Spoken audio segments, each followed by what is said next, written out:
மக்களவை தேர்தலுக்கான 7வது மற்றும் இறுதிக்கட்ட வாக்குப்பதிவு விறுவிறுப்பாக நடைபெற்று வருகிறது.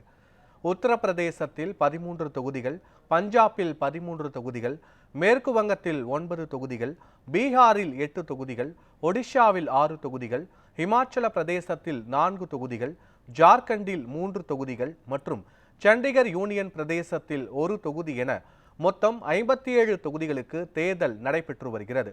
காலை 7 மணிக்கு வாக்குப்பதிவு தொடங்கியதில் இருந்தே பொதுமக்கள் ஆர்வமுடன் வாக்களித்து வருகின்றனர். பிரதமர் மோடி, அமைச்சர் அனுராக் சிங் தாக்கூர், நடிகை கங்கனா ரனாவத் உட்பட 904 வேட்பாளர்கள் இறுதிக்கட்ட தேர்தலில் போட்டியிடுகின்றனர். இது தவிர ஒடிஷாவில் மக்களவை தேர்தலுடன் சேர்த்து இறுதிக்கட்டமாக 42 சட்டமன்ற தொகுதிகளுக்கும் இன்று வாக்குப்பதிவு நடைபெற்று வருகிறது.